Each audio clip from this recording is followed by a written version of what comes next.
Bismillah ar-Rahman ar-Rahim, salam alaikum wa rahmatullahi ta'ala wa barakatuh, que la paix soit avec vous, où que vous soyez, qui que vous soyez, je suis content de vous revoir, de vous retrouver comme d'habitude. Et hier, nous avons commencé la suite du Ramadan où on va un petit peu discuter.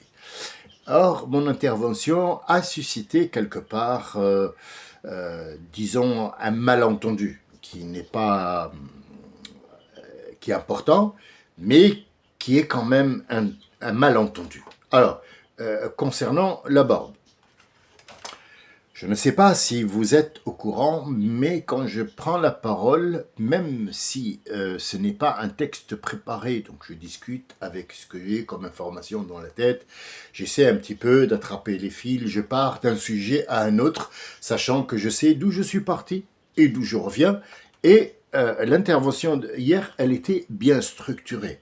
Quand j'ai parlé de la barbe, je maintiens ce que j'ai dit. Il faut savoir que ceux qui portent une barbe depuis longtemps et qui ont cette idée dans la tête que la barbe façonne le musulman et que c'est une sunna, je ne suis pas contre eux du tout. J'ai une barbe et j'attends qu'elle se remette en place. Pour la blague, ma femme, elle m'a donné un ultimatum de 2 jours. Si elle pousse pas, je dégage avec ma valise. C'est pour l'anecdote. Vrai, oui. Elle n'aime pas trop quand je suis comme ça. Et je suis tout à fait d'accord. Mais le problème, il faut le regarder en face. Il ne faut pas être fermé. Donc j'ai eu des discussions avec des gens qui sont à la hauteur et ce sont des barbus et qui pour aucune cause, il n'enlèvera sa barbe, et je le comprends, et je maintiens ce que j'ai dit, la barbe ne fait pas l'islam.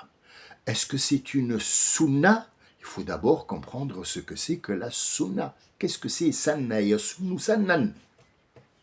Et pourquoi on n'a pris que cette sunna? Parce que le prophète n'a apporté qu'une sunna, c'est la barbe. Pourquoi? Il y a d'autres sunnas qu'on doit faire et qu'on n'a pas fait. Al-Fajr, c'est une salette ou c'est pas une salette? Non. La première salette, c'est pas Al-Fajr, c'est Subh. Regardez voir. Revenez à vos écrits et regardez, la première salette, c'est quoi? C'est As-Subh. C'est pas Al-Fajr. Al-Fajr, c'est une sunna mu'akkada. Une sunna mu'akkada, c'est quoi? C'est quelque chose que je t'impose, mais qui normalement, tu pourrais ne pas la faire. Ça serait dommage, ça serait du gâchis, mais pour que tu viennes le jour du jugement et moi, je vais intercéder en ta faveur avec Allah, fais ce que je te dis, fais le fajr parce que c'est très important pour toi. Est-ce que tout le monde fait le fajr? La question que je pose à mes frères et sœurs, dites-moi, vous qui vous levez, pas tous, je parle de 3 ou 4 personnes, dans les 15 qui sont concernés, le reste ce sont des spectateurs, nous le savons, je le sais, vous le savez, et nous savons. Combien de personnes sont dans la salat al-Fajr? À part Ramadan. Parce que Ramadan, c'est une autre histoire après. Hein, voilà. Le mois du jeûne, c'est une autre histoire. Mais disons, toute l'année, combien il y a de personnes font le Fajr? Pourquoi cette sunna, elle est faite par 3 personnes? Il est arrivé que je sois avec l'imam qui fait la salette et moi seulement derrière, qui fait l'iqam. Il y a lui et moi, il n'y a personne. On a attendu, jusqu'à ce que je lui dis, là on peut plus là. Là il faut y aller parce qu'une fois que le soleil va apparaître, c'est pas bon. Donc en fait, Al-Fajr c'est une sunna. La barbe c'est une sunna aussi. Mais si la barbe c'est une sunna, et que celui qui porte une barbe, il est considéré comme musulman, Hanouna est un musulman aussi. Bon, vous voulez que je vous parle de Hanouna? Il n'y a pas de problème. Hanouna, c'est le petit PD juif qui fait la télévision et qui a un pouvoir monstre sur la diffusion du visuel et compagnie. Et il est mis là-bas par le CRIFT, on le sait tous, on le sait très bien, il a sorti une connerie. Alors d'abord, il s'appelle Hanouna. Cyril Hanouna. Alors, il n'y a pas de Hanouna. Les juifs ne prononcent pas le ha. C'est un juif tunisien qui vient de la Goulette, qui est né là-bas, et où ses parents sont nés là-bas. J'en ai absolument rien à foutre, mais ce sont les juifs tunisiens. Bien. Alors, qu'est-ce qu'il veut ce monsieur? Alors, il s'appelle Hanouna, comme Michel Boujner, et non Boujna. Boujna, non. Boujner, celui qui a une aile. Et oui, mais ils s'appellent tous comme ça. Et on le sait. Mais il ne connaît, Boujner, il ne prononce pas le ha. Ils ne prononcent pas le ha. Ils ne disent pas Hames. Hames, en arabe littéraire, ça veut dire je suis Hames, je suis en... Ah, j'ai la pêche. Ça, c'est le Hames. Ils disent Hames parce qu'ils ne prononcent pas le ha. Donc, comment il s'appelle? Hanouna. Hanouna, en arabe, c'est quoi?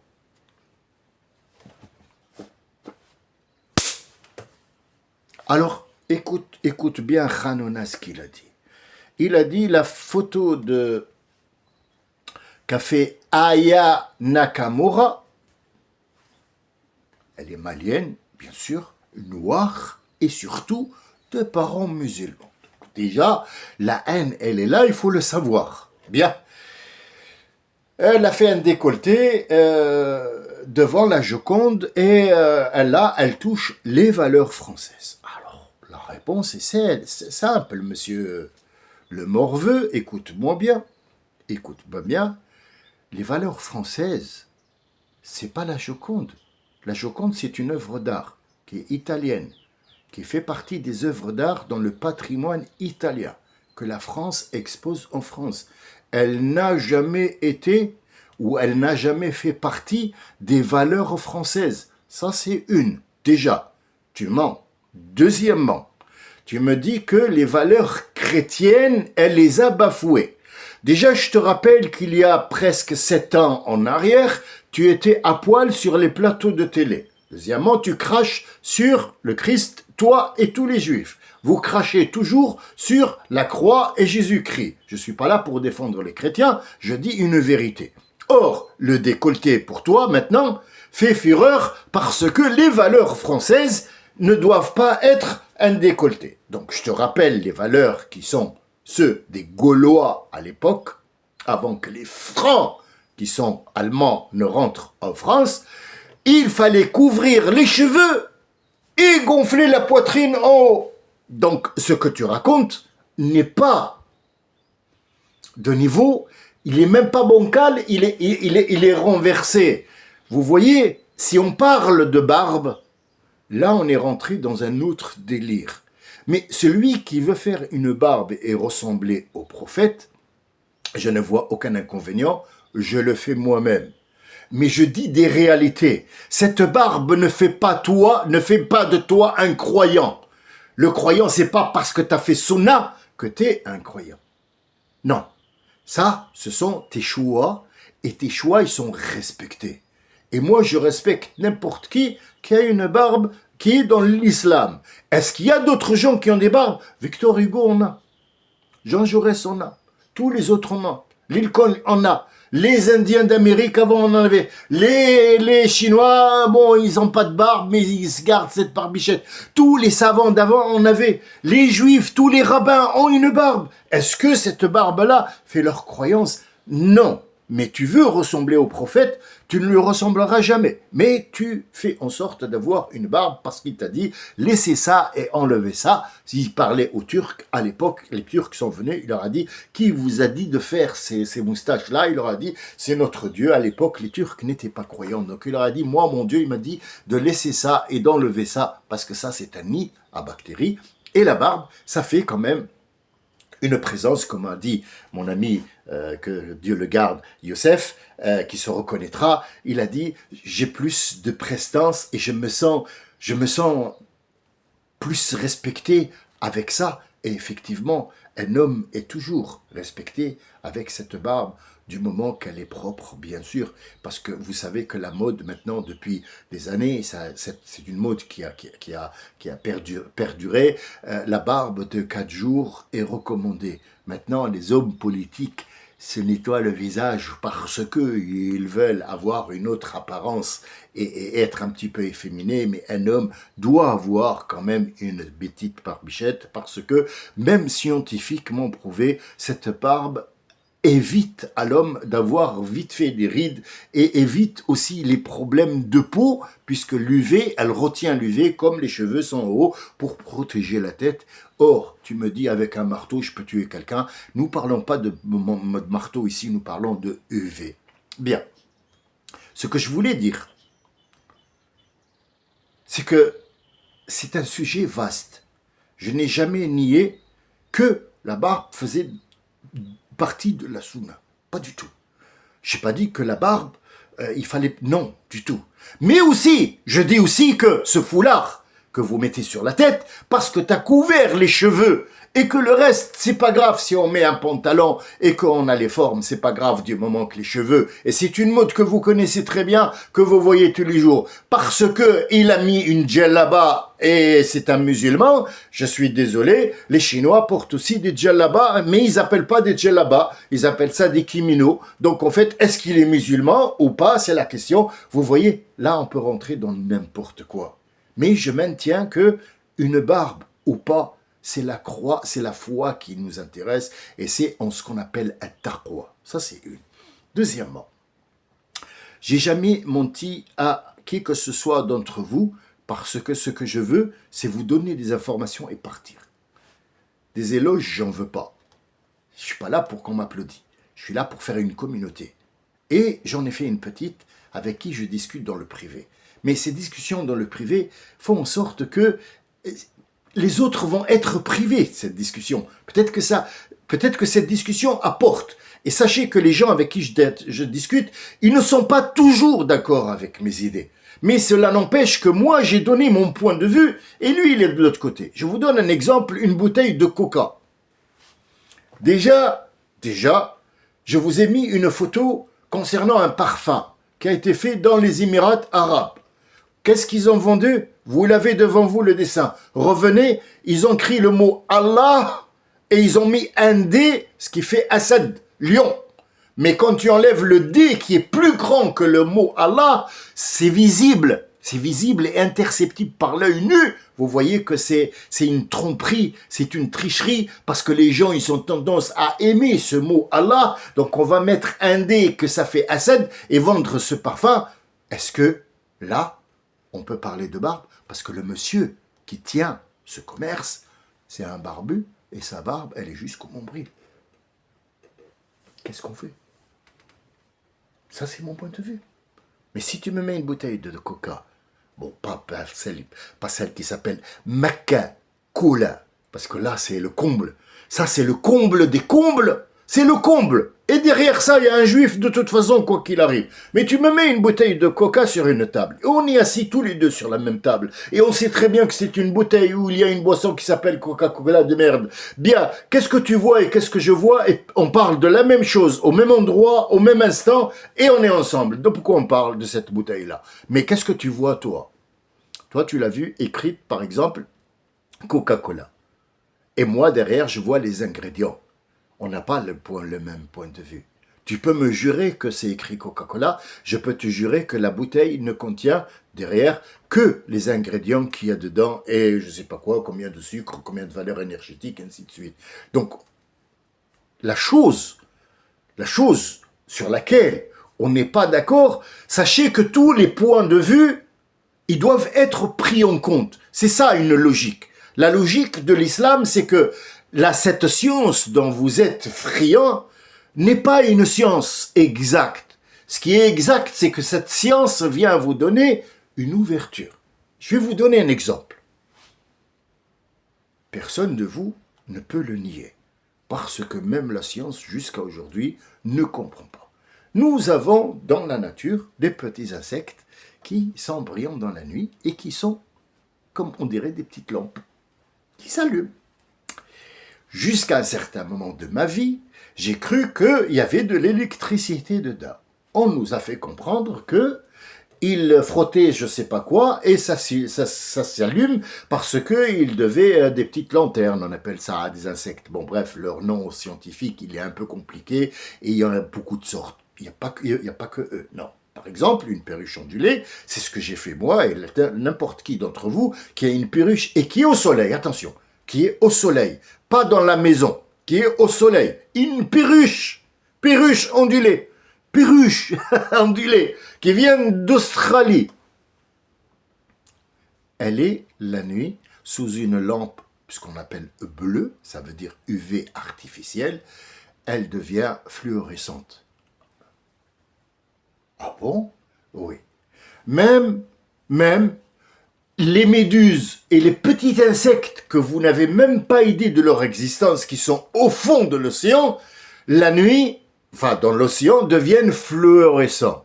Qu'est-ce que c'est que cette histoire de fluorescence? Est-ce qu'ils ont été faits avec un marqueur? Mais c'est qui a créé la fluorescence avec ce marqueur?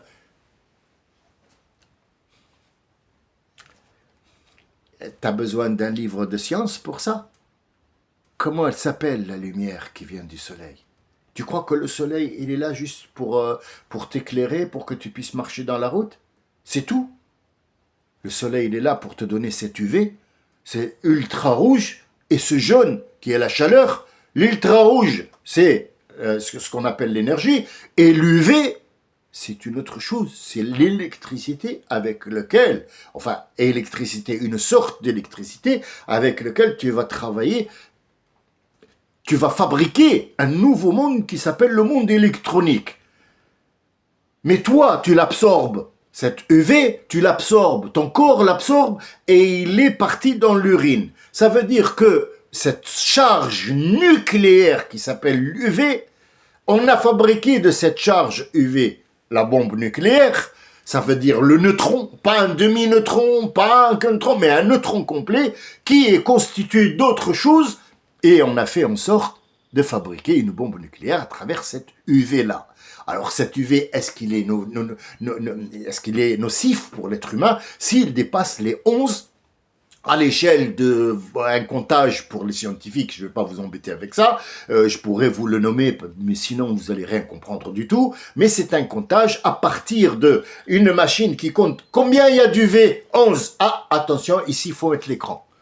Pourquoi? Parce que ton corps ne supportera pas. Et les animaux l'absorbent, ce nucléaire, qui vont faire en sorte que ça soit une couleur fluorescente la nuit, que eux peuvent voir, et nous, on ne peut voir ça qu'avec une lampe UV bleue.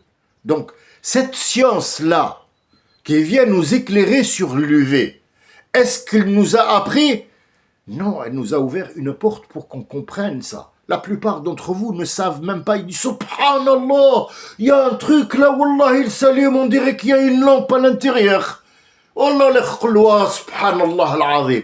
Ah, il y a une promotion là. Ah, viens, on va faire la promotion. Allah, laisse tomber, c'est pas. Et il a une barbe comme ça. Alors, est-ce que la barbe est en cause? Non. C'est pas de la barbe que je parle. Ça s'appelle un-nasiya. Un-nasiya. La plupart, ils disent, Wallah, Allah, il est dans mon cœur. Écoute, cousin, ici, il n'y a rien ici. Ici, il y a un organe qui prend de l'oxygène et qui le donne à ton cerveau. Si celui-là, il s'arrête, il ne donne pas d'oxygène, de ravitaillement, tu réfléchis plus. Mais le cœur des choses, le cœur du sujet, le cœur de l'artichaut, le cœur de la voiture, c'est la pompe qui donne l'oxygène, ou alors c'est le moteur principal qui prend en compte qu'est-ce qu'il veut de moi, lui. Est-ce qu'il veut que j'avance ou je reste? Et une voiture, quel est le cœur de la voiture? Les gens vont me dire, ouais, c'est le moteur. Ah, la hamar, qu'est-ce que tu racontes? Une voiture ou un avion, le cœur de la voiture, ouais, c'est le moteur. Pas du tout. Le moteur, s'il n'y a pas de pompe qui pompe du réservoir pour donner au moteur, tu peux te le mettre derrière, pièce par pièce, bien sûr. Oui, même si c'est un avion, t'inquiète pas, il rentrera quand même. Mets de la vaseline, tu vas voir, il va rentrer. Mais ne me dis pas que le cœur de l'avion ou le cœur de la voiture, c'est le moteur. Non, c'est la pompe à essence qui va donner ce carburant au moteur et le moteur reçoit des ordres de toi. Donc en fait, le cœur de la voiture, c'est toi. C'est pas là. Nasiyatin kadhibatin. Elle est là. فليدع ناديه سندع الزبانية كلا لا تطعه واسجد واقترب. Approche de moi, mets ça, mets-le sur la terre et approche de moi. J'ai pas besoin de ta barbe, mais ta barbe, si tu veux la faire, moi j'y vois pas d'inconvénient et je t'encourage et je m'encourage moi-même puisque j'attends qu'elle repousse. Sinon, elle va me foutre dehors. Voilà ce que je voulais dire et cette discussion, elle m'a apporté énormément de bonheur avec le frère et je voulais absolument avant, parce que la personne avec qui je discutais, il a une certaine... Il a un aura. Je ne vais pas le vanter, je ne vais pas vous vanter les gens, mais je dis que ces gens-là, ils sont mieux que moi. Parce que là, quand tu l'entends, sa politesse, sa façon de parler, et tu te dis, mince, j'ai honte quand je prononce un mot vulgaire, j'ai honte de ces personnes-là. Et donc, normalement, quelqu'un qui me dit, qui m'entend me dire, ouais, parce que t'as dit la barbe, ou que... Non, il a pris avec beaucoup de pincettes, beaucoup de sagesse, et on a discuté, on a échangé. Reste que moi, je reste sur ma position, lui, il va rester sur sa position. Il a raison, il a ses raisons. Moi, j'ai la logique, je n'ai pas une raison. Parce que moi, l'enlever ou la laisser, ça ne fait pas de moi quelqu'un qui va changer d'avis parce que j'ai une barbe. Mais j'ai mes raisons aussi à moi qui s'appellent une logique. Il a bien compris la logique, mais il reste campé sur son truc. Ça ne fait pas de nous des adversaires, ça ne fait pas de nous des gens qui sont divergents, pas du tout. On est tous attachés à une seule corde, c'est Allah. Tout le reste est à discuter. Maintenant, je vais vous dire un truc. Il y a des gens qui ne font pas la prière. Est-ce qu'ils vont aller au paradis ou est-ce qu'ils vont aller en enfer? Il y a des gens qui écoutent de la musique. Est-ce que la musique, est-ce qu'elle est haram ou est-ce qu'elle est halal? Est-ce qu'il y a un hadith qui est venu dire ça ou ça? Est-ce qu'il y a beaucoup de choses que les gens ne comprennent pas? Allah, il a dit à son prophète, Sharra, mais une sharia.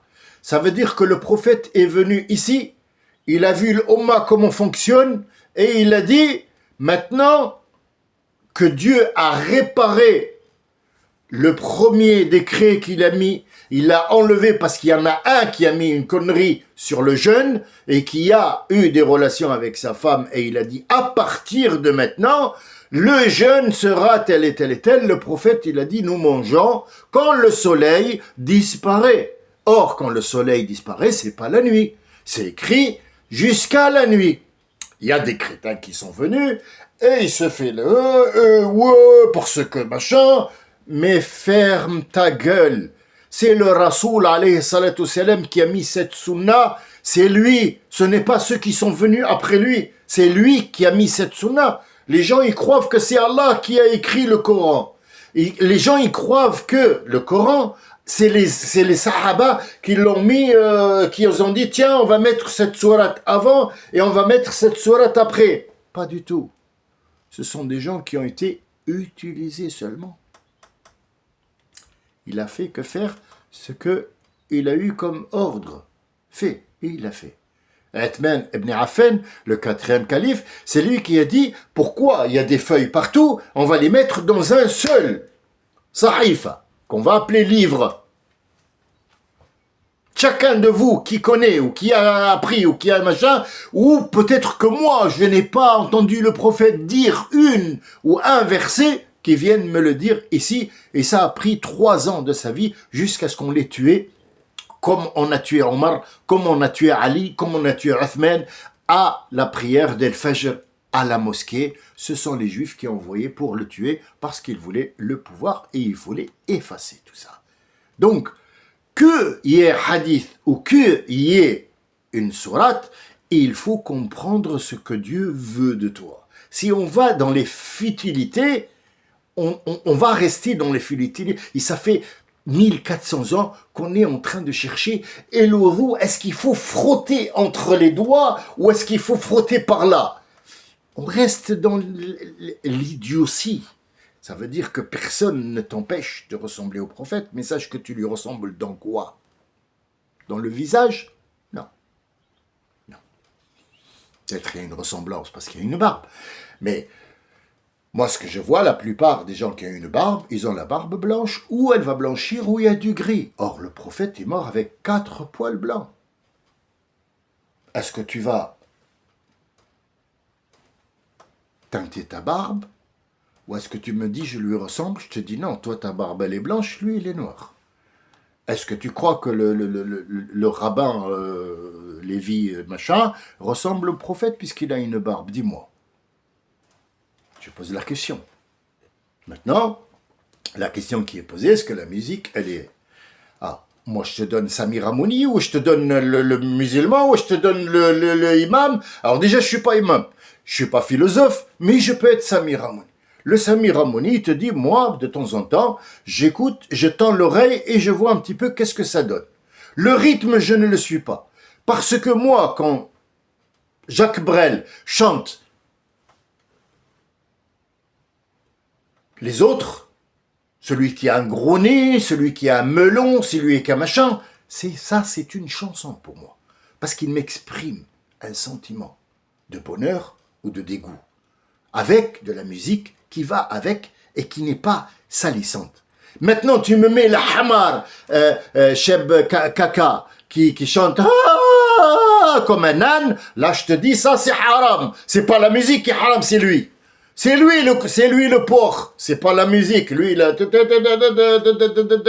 et tu mets de la techno, je te dis, attends, ça c'est une histoire de fou. Il n'y a pas que le musulman qui dit ça. Il y a des Français, il y a des catholiques, il y a des juifs qui te disent, qu'est-ce que c'est que ces conneries? C'est quoi ces histoires? Il y a une femme à poil qui fait des cabrioles et l'autre qui gueule, je t'aime. C'est plus de la musique, ça s'appelle, c'est plus de la musique, c'est pas du chant. Aussi, il m'a montré une blague, j'étais mort de rire parce que franchement, il y a un shir que je respecte beaucoup, que j'entends aussi. Bon, il est un petit peu radical pour moi, mais disons que dans ce radicalisme, je prends ce qui m'arrange ou ce que je trouve correct par rapport à ma logique à moi. Tout le reste, je ne peux rien lui dire parce que c'est sa façon de voir et c'est l'endroit où on l'a mis et c'est pour la raison que j'ai refusé, après beaucoup de réflexion et beaucoup de trucs, le poste, sachant qu'il y a un frère qui m'a posé la question, en Algérie. C'est la même chose, on va te mettre et tu vas commander. Non, non, écoute-moi bien, le prophète n'a pas commandé, il a mis shara. Il a dit, voilà, maintenant vous faites ça et ça et ça, c'est ma sunna. Tous les autres, c'est votre vie.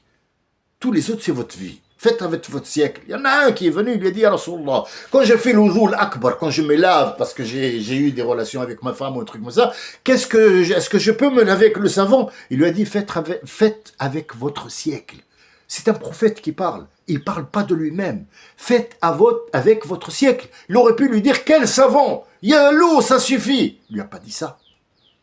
Il dit, faites avec votre siècle. Si mon siècle, à moi, il y a du shampoing, je ne peux pas dire le prophète ne faisait pas avec du shampoing, je ne fais pas du shampoing. Ah, c'est une sunna. Ça, on passe au radicalisme. Mais si, moi, ça me plaît d'avoir une barbe, je la fais parce que j'en suis convaincu. C'est pas qu'on m'a convaincu, non, j'en suis convaincu. Parce qu'il y a une logique derrière. Et cette barbe, si tu la laves pas tous les jours, ça devient un nid à microbes. Alors, si tu veux me dire que tu ressembles au prophète, la question est, le prophète, même s'il ne se lave pas, et c'est très rare, parce que le prophète, c'est l'être humain le plus propre et le plus noble sur la terre depuis que la terre existe. Il a dit, si j'avais un ordre à donner, je donnerais l'ordre, écoute bien, si j'avais un ordre à donner, je donnerai l'ordre de se laver la bouche 5 fois par jour. Est-ce qu'il a oublié d'émettre de se laver, tu crois? Tu me dis les cheveux longs, ça fait efféminé. Je te dis que le prophète avait les cheveux une fois ici et une fois ici. Et il avait de beaux cheveux. Et tous les Arabes, et il y a eu un gros problème pour le Hajj. Le Hajj, les ordres ont été donnés dans le Coran. Quand vous arrivez, vous vous coupez, vous vous rasez entièrement la tête. Les Arabes, ils ont fait ça parce que derrière leur férocité, derrière leur virilité, ils rentraient quand même chez eux et ils se peignaient les cheveux, ils enlevaient son amama et il se faisait beau pour sa femme à l'intérieur de sa tente ou de sa maison. Ce que vous ne savez pas. Or, il y a eu un gros débat, le prophète étant encore vivant. Et ils n'étaient pas d'accord. C'est un verset coranique. Ils n'étaient pas d'accord. Ya Rasulallah, se couper les cheveux, se raser la tête, ça ne fait pas de moi un homme. Non, non. Et donc il y a eu la ayah qui est venue, Rahma, miséricorde par Allah, et demande du prophète. Il leur a dit, alors, coupez-en un petit peu. Vous voyez, notre dîn, il est yusr, c'est une facilité. Ce n'est pas pour te pourrir la vie que ces choses sont là. C'est pour comprendre les choses comme elles sont. Et la divergence dans nos idées, dans l'interprétation, si tu n'as pas de preuve qui va avec, tu me parles de quelque chose que tu m'imposes. Or, dans cette chaîne ou ailleurs où que j'étais, rien n'est imposé, tout est exposé. Même le prophète, Allah il lui a dit, Lasta alayhim bimusaytir. Je ne t'ai pas envoyé pour que tu sois dictateur, mais ils t'ont suivi parce que tu étais avec eux compréhensif, avec une oreille attentive. La traduction a été parce que tu as été gentil avec eux. C'est pas une gentillesse. Non, c'est pas de la gentillesse. C'était une oreille attentive parce qu'ils voulaient les sauver. On a été sauvés par cet homme-là. Il nous a donné un mode de vie qui est formidable sur tous les plans, pour tout le monde. Qu'il soit petit, gros, grand, avec un gros nez, avec un gros ventre, avec une grosse tête, avec des grosses oreilles, avec une barbe, sans barbe. Tout le monde est gagnant. Regarde les lois qu'on nous met. C'est gagnant. Donc la musique, est-ce que moi je vais sortir une fatwa? Il n'est pas question que quelqu'un vienne te dire c'est haram ou c'est halal. C'est en fonction de ce que je t'ai dit. Et une musique qui veut, par exemple, comme, je reviens sur Jacques Brel, ou bien Edith Piaf, par exemple, c'est pas une référence. Ce n'est pas une référence. Mais quand ils font de la musique, c'est un chant qu'ils font. Regardez qui est Edith Piaf. Edith Piaf, c'est pas une sainte non plus. C'est pas Sainte Marie. C'est pas Marie la Vierge. C'est Edith Piaf qui est morte avec de l'alcool et elle était droguée, elle était petite, elle était moche et elle était tout ce que vous voulez avec des parents qui ont été déportés et ainsi de suite. Donc en fait, elle vit ce qu'on appelle une colère de l'intérieur, une tristesse et elle n'avait pas de quoi faire sauf ce chant, sauf cette voix et elle va porter ce qu'elle ressent pour les autres. Alors si tu as envie de l'écouter, je vois pas le mal où il est, mais si tu vas en faire un rythme de vie, tu te lèves avec la musique et tu dors avec la musique et tu ne peux marcher dans la rue que si tu mets tes écouteurs et dire c'est un rythme et là ça devient interdit, pas dans le haram mais dans l'interdiction comme il est dans l'alcool. L'alcool, Dieu nous a dit avant toute chose, il a dit ithmun, al-ithm c'est entre toi et Allah. Moi je t'ai donné du raisin. Tu as fait en sorte d'en faire du vinaigre, et puis après il a fait de l'alcool, et puis après tu l'as bu et tu as perdu la tête. Mais je te dis que j'ai créé le raisin parce que je sais qu'il y aura un commerce derrière, énorme commerce, énorme argent. Il n'a pas dit que c'était haram. Il a dit ne venez pas à la prière et vous avez bu du vin parce que vous ne savez plus ce que vous dites. Et à un certain moment, quand les gens n'ont pas écouté et ils continuaient, le prophète a pris at-tashri'a, ash-shara', tout. L'alcool doit disparaître parce que vous n'êtes pas à la hauteur. Donc on rentre ici dans l'interdiction et non pas dans le haram. Il faut faire une... Écoutez, l'amalgame qu'on fait, c'est que tout est haram. Haram, vas-y, haram, vas-y, haram, vas-y. Et il y a al-munkar, il y a le mamnoua, il y a... on voudrait bien qu'il soit pas, parce que, voilà, il y a celui qui n'est pas approuvé, et il y a le haram. Le haram, ils sont 14. Interdiction complète, on n'y touche pas. Tout le reste rentre dans le ou alors c'est interdit, ou alors à éviter complètement parce que, ou alors. Et donc, en fait, là, tu te fais une idée sur le haram et le halal. Quand on me dit, ouais, mais c'est parce qu'il faut boire quand tu es... Alors, je les vois dans la mosquée, il boit, il s'accroupit et il boit, et puis à l'autre, il vient, il s'assoit et il boit sur 3 fois. Scientifiquement prouvé, oui. Mais est-ce que fonctionnellement, ça va ou pas? Alors chaque personne qui va s'accroupir pour boire, il s'accroupit. C'est le prophète, c'est une sunna. Oui, mais le prophète, il a dit faites avec votre siècle. Le prophète ne mangeait pas sur une table parce qu'il n'y avait jamais à manger. Le prophète n'a jamais mangé de sa vie, en fait, des repas comme vous les connaissez. Il mangeait un jour sur 2. Prophète, prophète. Il a choisi, et il a eu ce qu'il voulait. Il a dit, moi, je n'ai pas envie de me faire un festin quand moi, je suis prophète pour ce monde qui est pauvre. C'est pas, il n'a pas dit aimer les pauvres. Aimer les pauvres parce que... et il a dit aussi, il a failli de peu que toute personne qui soit pauvre, dans l'argent je parle, qui ne peut pas apporter, soit un kafir. Pourquoi, ya Rasulallah? Il y a des gens qui sont pauvres. C'est lui qui veut. Allah, il t'a tout mis devant toi. C'est toi qui veux. Il y a une autre aussi qui te dit, pourquoi t'as pas fait ça? Ya Rabbi, j'ai vécu dans un pays où il y avait... Mais est-ce que je t'ai pas dit que toute la terre appartenait à Allah et que tu pouvais aller ailleurs? Pourquoi tu l'as pas fait? Il n'y a pas de réponse. Pourquoi? Parce qu'on suit les futilités. On suit les choses qui n'ont peut-être pas un impact. Il n'y a pas d'impact. On ne se penche pas sur cette UV. On ne se penche pas sur ce nucléaire dont le nucléaire, c'est la bombe que Israël, je sais pas. Mais le nucléaire, tu le bois tous les jours. Tous les jours, tu vas pisser le matin pour enlever ce que ton corps a absorbé en UV. C'est un nucléaire. Elle est là. Le pancréas et compagnie sont là pour ça. Et le foie. Sauf que les animaux, ils vident ça. Tu t'es jamais posé la question pourquoi un oiseau n'a pas de vessie, il urine pas. C'est des questions qu'il faut se poser parce que à partir d'une petite question comme ça, tu me dis ouais mais je suis pas scientifique, moi je vais pas me poser la question un oiseau il pisse pas, mais ferme ta gueule. Alors t'es là pourquoi? Pour courir derrière l'argent. Ben cours derrière l'argent. Mais rentre pas sur cette chaîne, il rentre pas dans des discussions dans d'autres chaînes, mais reste dans ton Lady Gaga et reste dans Nicki Minaj, elle a un gros popotin et secoue-le avec toi. C'est tout ce qu'il y a à faire quoi en fait. Tu me dis, Nicki Minaj, il y en a une qui monte avec un gros popotin et elle le secoue pendant 2 heures et les gens... C'est de la musique ça.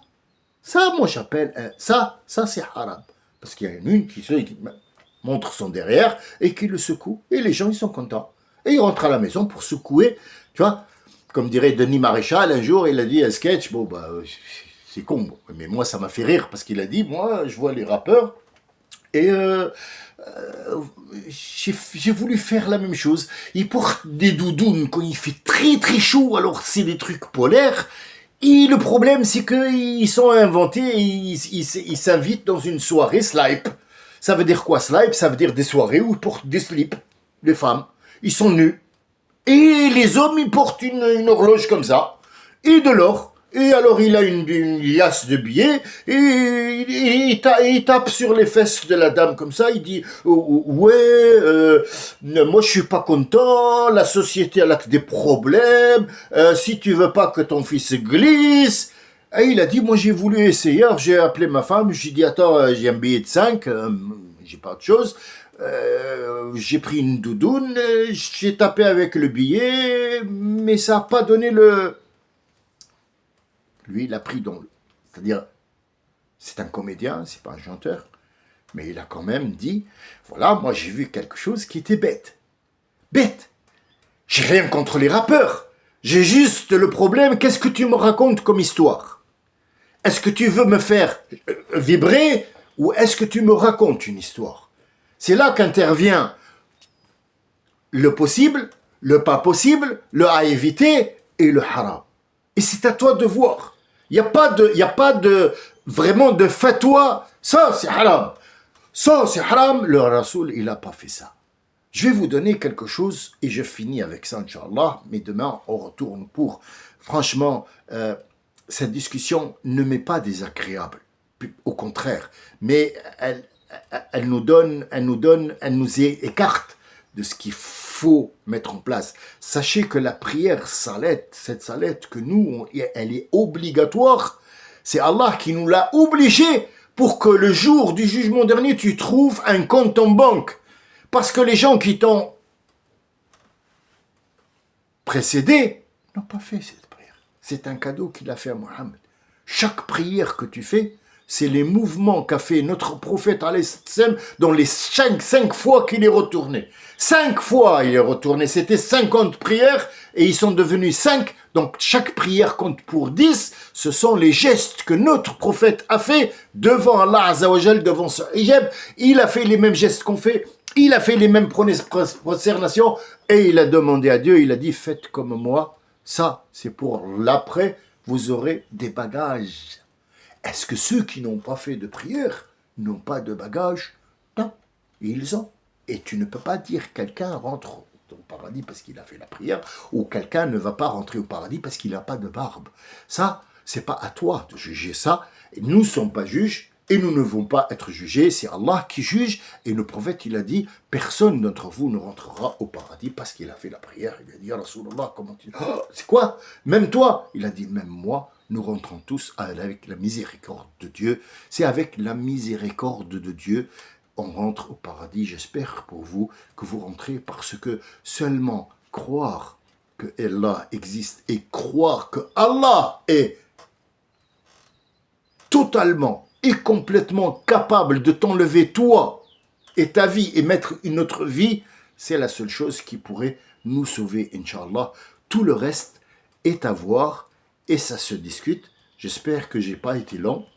Je vous remercie. En attendant que ma barbe repousse, je vais trouver une chambre d'hôtel. Salam alaikum wa rahmatullahi wa barakatuh.